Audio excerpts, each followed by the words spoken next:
Bonjour à toutes et à tous et bienvenue dans ce nouveau point météo. On va s'intéresser à votre week-end, le dernier week-end du mois de janvier et aussi donc entamer la semaine prochaine. Alors ça sera toujours sous des conditions perturbées. Alors je vais faire un bref récapitulatif sur la tempête Éowyn, dont on a parlé longuement lors du dernier bulletin. Alors ça y est, cette tempête donc est passée sur les îles Britanniques. Elle a apporté des conditions chaotiques avec de puissantes rafales de vent. On a frôlé les 200 km/h. Voilà, ça a été du jamais vu depuis plusieurs décennies. Ouais, donc vraiment une situation qui a été dantesque sur les îles Britanniques, avec aussi d'importantes chutes de pluie. Il y a, à l'heure dont je vous parle, plus d'1 million de foyers qui sont privés d'électricité. Voilà, pour vous montrer vraiment la dangerosité et l'intensité de ce phénomène atypique. Alors, va-t-on avoir une nouvelle tempête dans les prochaines heures? Alors la réponse est oui, mais elle sera beaucoup moins grave que Éowyn. Elle va surtout concerner cette fois-ci la France. Et aussi, encore une fois, les îles Britanniques. Donc en France, on atteint un nouveau coup de vent pour vendredi. Donc on va voir ça en détail. Donc cette dépression qui va occasionner une dégradation prononcée sur le pays. On la voit donc déjà sur l'Atlantique, vers les Açores. Donc elle devrait déjà apporter de bonnes rafales de vent. Et à mesure qu'elle se rapprochera sur les côtes de l'ouest, elle va se renforcer. Et il va falloir la surveiller parce que regardez, pour dimanche, on attend déjà un coup de vent sur les îles Britanniques où les rafales pourraient déjà dépasser les 100 km/h, même frôler les 120 km/h décidément. Voilà, une situation toujours chaotique qui devrait encore une fois affecter l'Irlande. Et puis cette tempête pourrait encore être très active. Elle pourrait donner de bonnes rafales de vent, notamment au large. Ça pourrait dépasser les 160 km/h. Donc les régions les plus exposées, je vous ai dit, c'est vraiment les îles Britanniques et aussi l'ouest de la France, puisque cette dépression va petit à petit migrer donc sur l'Europe de l'Ouest et apporter de bonnes rafales de vent, donc une situation agitée avec beaucoup de pluie, et ça pourrait concerner toute la façade atlantique du pays, donc les îles Britanniques, où on pourrait dépasser les 110 km/h. Voilà. C'est pas exclu qu'il y ait des rafales supérieures à 110 km/h, notamment sur les caps et les îles bordant l'Atlantique.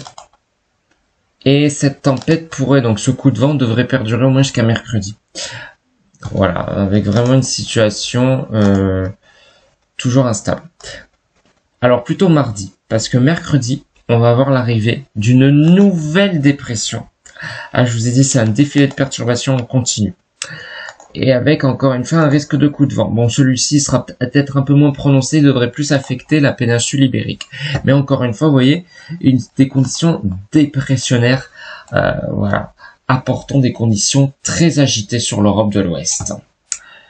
On va voir l'analyse technique, où on voit bien que dans les prochaines heures, on va avoir donc cette dépression assez creuse quand même. Ça pourrait descendre jusqu'à 950 hectopascales, donc ça pourrait entraîner encore une fois de l'instabilité sur les régions, avec donc de la pluie, des rafales de vent. Donc voilà, toujours une situation dépressionnaire. Et du coup, elle devrait encore une fois, le cœur de cette dépression devrait toucher l'Irlande, mais cette dépression serait beaucoup plus proche des côtes françaises, donc avec un coup de vent qui sera beaucoup plus prononcé que la tempête Éowyn, parce qu'en France on a eu certes des rafales dépassant les 100 km/h, mais celle-ci qui devrait nous concerner pour cette journée de dimanche devrait être un peu plus soutenue sur les côtes de la Manche et toute la façade atlantique.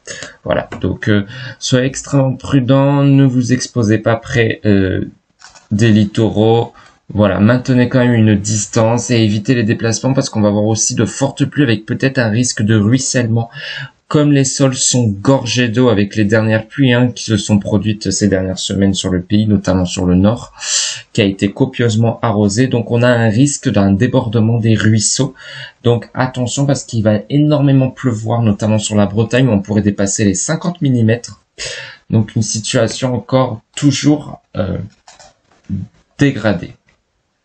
Donc pour la suite, vous avez vu, donc dimanche, ça devrait affecter donc principalement les îles britanniques et le nord de la France, et ça pourrait, que je vous ai dit, comme je vous l'ai dit précédemment, déborder donc sur la façade atlantique, qui pourrait être concernée donc par un coup de vent. Et vous voyez que la France sera, aucune région française ne sera épargnée par cette dépression, cette tempête, puisque on attend une anomalie dépressionnaire. Voilà, sur l'entièreté du pays. Et par la suite, on pourra avoir une nouvelle dépression, une nouvelle tempête peut-être, d'intensité plus faible. C'est celle-ci dont je vous parlais là. Voilà, qui devrait apporter un peu moins de vent. On n'attend pas de rafale, mais il y aura quand même de bonnes pluies. Voilà, peut-être à l'avant de cette dépression, ça pourrait donner un coup de vent sur l'Atlantique, donc sur la côte ouest, mais ça devrait plus concerner la péninsule ibérique. Donc voilà, celle-ci devrait être un peu moins active, mais elle pourrait donner encore une fois de bonnes pluies. Et peut-être ça sera la fin de ce régime de tempête, puisque regardez, l'anticyclone pourrait regonfler. Mais néanmoins, regardez, en Méditerranée, on aura encore une anomalie dépressionnaire. Donc encore des conditions agitées dans le sud. Mais vous voyez, l'anticyclone des Açores pourrait regonfler vers la Scandinavie, passant par les îles britanniques. Regardez, au-delà, pour les premiers jours de février, on pourrait retrouver des conditions beaucoup plus calmes sur le pays, avec un anticyclone assez puissant qui devrait envelopper une grande partie de l'Europe. Alors regardez un peu l'accumulation des pluies pour ces prochains jours, où on voit que il va encore énormément pleuvoir sur la France, mais c'est surtout, vous avez vu, en péninsule ibérique, où les pluies risquent d'être les plus importantes. On pourrait frôler les 200 mm de pluie accumulés en l'espace de quelques jours. En France aussi, on attend de bons cumuls, ça pourrait dépasser, comme je vous l'ai dit, 50 mm sur la Bretagne, aussi donc sur la façade atlantique, étant plus proche donc des dépressions. Et aussi pas mal de pluie, notamment vers le sud-est. On pourrait dépasser les 50 mm dans les prochains jours, parce qu'il y a aussi un risque d'agitation. Donc vous avez vu, aucune région de France n'est épargnée par ce risque de pluie. Peut-être l'extrême sud-ouest, notamment vers Perpignan, qui devrait malheureusement être épargné par ce risque de pluie, avec très peu de cumuls attendus. Et ça, c'est une très mauvaise nouvelle, parce que c'est l'une des régions françaises où les sols sont complètement secs. Donc ça, c'est vraiment une très mauvaise nouvelle, parce qu'il faut qu'il pleuve sur ces régions afin d'éviter des restrictions d'eau, notamment pour l'été à venir. Alors, on va s'intéresser maintenant à vos prévisions donc en France pour ces prochains jours. Alors déjà pour cette journée de samedi, on aura de bonnes pluies, encore une fois, sur le nord de la France. Ça sera des pluies continues, avec, voilà, dans un premier temps, en cours d'après-midi, de bonnes pluies qui pourraient s'intensifier, notamment sur le nord-ouest, entre la Bretagne et la région Pays de Loire. Mais ça va très vite se dissiper. Vous avez vu ça, après, ça devrait s'évacuer vers le nord-est, où les pluies devraient rester conséquentes. Mais regardez ce qu'on voit ici. Regardez ce qu'on voit ici. On voit de la neige. Alors attention, parce que après on va analyser les températures. Mais il y a un petit risque d'humidité à caractère solide. Donc peut-être des giboulées pourraient être observées, notamment vers les collines normandes et peut-être l'ouest de la région parisienne. Donc à suivre. Alors je vais vous montrer quand même la carte de l'enneigement afin de confirmer ce risque. Et on voit qu'il y a un risque. Alors ça, c'est le modèle ECMWF, où on pourrait avoir un petit risque. Alors, on n'attend pas de neige, mais si la température est suffisamment basse, il va falloir suivre la limite pluie neige. On attend peut-être giboulée, pluie neige mêlée, donc il y a un petit risque. Ça ne va pas tenir. Je tiens à rassurer, ça ne va pas tenir, parce que ça serait sous une pluie battante. Donc par moment, tout dépendra donc de la température. Il pourrait avoir temporairement des giboulées. Donc à suivre. Tandis que le modèle GFS ne voit absolument pas ce phénomène. Donc c'est pour ça qu'il y a un petit risque de giboulée entre la Basse-Normandie et la Picardie pour cette journée de samedi. Donc à surveiller. Voilà, surtout en fin d'après-midi, donc entre les collines normandes et l'ouest de la région parisienne, qui pourrait être le plus exposé avec un risque donc de giboulée. Alors je vais quand même voir un autre paramètre. Voilà. Donc il y a un petit risque de giboulée ou peut-être de neige. Alors peut-être pas de neige parce que comme je vous ai dit, après on va voir les températures. Je pense que les valeurs thermiques ne seront pas assez basses pour pouvoir occasionner de bonnes chutes de neige, mais il y a quand même un risque, donc c'est pas exclu. Donc vous voyez, il y a quand même un risque que ces régions soient concernées par un risque temporaire de giboulée. Donc ça restera à confirmer, mais c'est intéressant. Et ça devrait vraiment être très temporaire, hein. C'est vraiment très passager. On peut avoir encore des incursions d'air plus froid sur les régions du nord, étant plus exposées à des conditions hivernales en hiver, tandis que l'ouest et le sud est plus concerné par un flux océanique dynamique, un flux de sud-ouest qui apporte donc des conditions calmes. Mais lorsque la tempête donc pénètre sur le pays, elle peut être confrontée à de l'air plus froid venant du nord. Donc c'est pour ça qu'on a encore un conflit entre l'air doux remontant du sud-ouest et cet air froid qui perdure sur le nord-est. Alors, donc ça c'était vraiment ce petit risque, mais voilà, il faut pas le prendre au pied de la lettre parce qu'on n'attend pas de gros cumuls. Mais il y a petit risque de giboulée. Tandis que le modèle GFS ne voit pas du tout ce phénomène. Pour votre journée de dimanche, et là il va falloir surveiller. Parce que regardez, dès la matinée de dimanche, on a l'arrivée, ça y est, d'une nouvelle dépression avec un fort coup de vent. Hein, ça serait vraiment le plus fort coup de vent de cette semaine. Ce qui pourrait perturber, je vous ai dit, jusqu'à mardi sur le pays avec vraiment des conditions très agitées à la clé. Donc on pourrait vraiment avoir de bonnes pluies sur la Bretagne, ça pourrait dépasser les 50 mm. Avec donc une certaine accumulation, regardez pour les prochains jours en France, on devrait dépasser les 50 mm, hein, notamment voilà, sur la Bretagne, l'ouest du pays, les Alpes aussi où on attend de bonnes chutes de neige. Mais vous voyez que partout il y aura au moins de l'humidité. Alors c'est plus clair en regardant la carte, une nouvelle carte des vents où on voit le premier coup de vent qui devrait arriver dans la nuit du dimanche 26 janvier avec déjà des rafales dépassant les 100 km/h sur la pointe du Finistère, peut-être même les 110, et ça pourrait perdurer pour toute cette journée de dimanche. Donc vraiment les régions les plus exposées, ce sont donc l'Atlantique et le nord du pays. Voilà, avec vraiment de bonnes rafales de vent qui pourraient même dépasser les 90 km/h à l'intérieur des terres, hein, notamment sur le nord-ouest. Voilà, mais vraiment des conditions très ventées, au moins, voilà, jusqu'à mercredi. Avec donc le défilé des perturbations en lien avec les dépressions qui circulent sur l'Atlantique. D'où une certaine agitation, et regardez dimanche, vraiment de bonnes pluies, hein, pourraient être attendu vraiment sur l'ouest du pays. Et après, ça pourrait s'évacuer sur les frontières de l'Est. Et pour cette nouvelle semaine, donc le lundi 27 janvier, c'est vraiment la journée la plus instable sur le pays. Regardez, pratiquement aucune région ne serait épargnée par la pluie. Il y aura peut-être un petit moment de répit sur le nord-ouest, mais ça sera sous un risque de nouvelles averses. Donc par moment, on aura quand même des passages d'éclaircies, notamment sur le nord. Mais vous voyez, ça restera très perturbé, notamment sur le sud-est, avec vraiment d'abondantes chutes de neige sur les Alpes, hein. Ça, c'est quand même une bonne nouvelle. Et vous voyez, ça pourrait perdurer jusqu'au 29, parce qu'on pourrait avoir un nouveau front instable. Alors, je referai un point météo sur la semaine prochaine.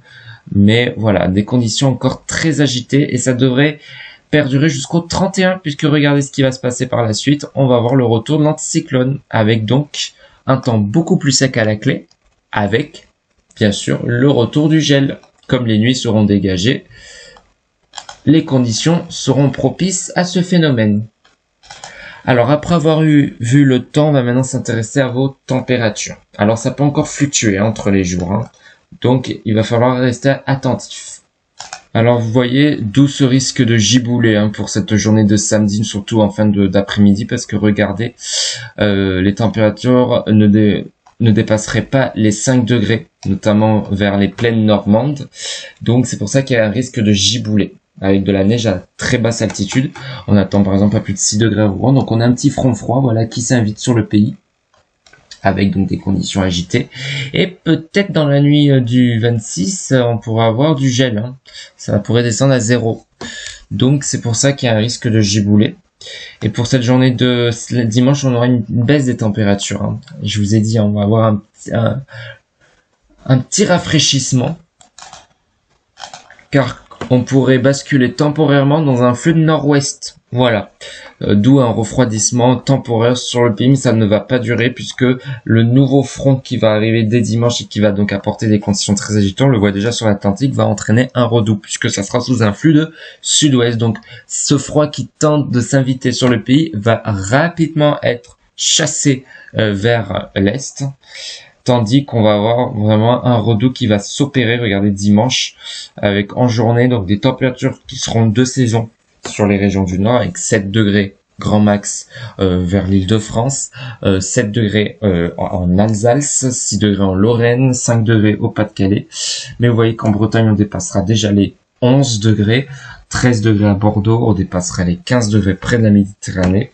Et pour les prochains jours, regardez, notamment dans la nuit du lundi 27, il fera vraiment doux sur l'Aquitaine avec déjà des pointes à 16 degrés. On attend 11 degrés à Nantes, en Bretagne, on ira entre 6 et 8 degrés, y compris sur la Normandie, 10 degrés à Paris, 9 à Lille. Voilà, 10 degrés également à Reims, 11 degrés à Lyon. Donc des températures qui sont vraiment au-dessus des normales. Avec à nouveau un petit refroidissement. Mais avec encore une fois ce flux de sud-ouest qui tente de résister et donc qui essaye d'apporter une douceur relative sur le pays. Bon, ça va quand même un peu baisser vers le 28 où vous devrez quitter les 10 degrés dans le nord. Voilà, y compris dans le sud-ouest. Et pour mercredi, avec un nouveau front qui va donc arriver sur le pays, on pourrait avoir un redout, mais qui sera assez timide. Hein. Pas plus de 10 degrés sur la façade atlantique. Il n'y aura même pas de redout, ça sera juste des températures de saison. Tandis dans le nord, ça restera assez frais avec pas plus de 5 degrés entre l'Île-de-France et le Pas-de-Calais. Dans le sud-ouest, on atteindra les 10 degrés en Aquitaine, mais pas plus de 8 degrés dans la région Midi-Pyrénées. Et vous voyez que pour les prochains jours, après, le redout devrait s'atténuer. Hein, avec peut-être par la suite, vu que l'anticyclone pourrait regonfler sur le pays, il y aura peut-être le retour du gel. Donc à confirmer, vous voyez que par la suite, les matinées seront de plus en plus froides. Mais il y a encore un risque où on pourrait observer des journées assez douces. Donc, encore une fois, il y a des incertitudes pour cette première semaine de février. Donc je referai un communiqué, mais voilà. Sinon, l'hiver ne devrait pas revenir. Hein. Au moins pour cette dernière semaine de janvier, on devrait rester sous des conditions très perturbées avec des perturbations venant de l'Atlantique avec donc à la clé des dépressions assez creuses qui devraient apporter donc un fort coup de vent et d'importantes chutes de pluie notamment sur la Bretagne qui devrait être donc la région la plus exposée par ce risque avec donc un possible risque de débordement des cours d'eau car les sols, donc les nappes phréatiques sont gorgées d'eau depuis les précipitations qui ont concerné le nord du pays depuis le début de l'hiver. Donc je referai un point détaillé, mais ce qu'il faut retenir, c'est que pour ce week-end, il va falloir surveiller surtout dimanche avec un coup de vent, des rafales qui pourraient dépasser les 110 km/h localement. Donc une vigilance nécessaire est recommandée. Hein. On le voit bien pour dimanche, on pourrait même avoir des pointes à 110 sur la pointe du Finistère. Et ça pourrait donc concerner toute l'Atlantique et le nord de la France, avec des rafales qui dépasseraient largement les 70 à 80 km/h à l'intérieur des terres. Donc voilà, encore des conditions agitées qui devraient donc s'imposer sur le pays au moins jusqu'au 1er février, puisqu'après on pourrait avoir donc le retour de l'anticyclone. Voilà pour ce point météo, n'hésitez pas à vous abonner et à liker et on se retrouve très vite pour un nouveau point météo.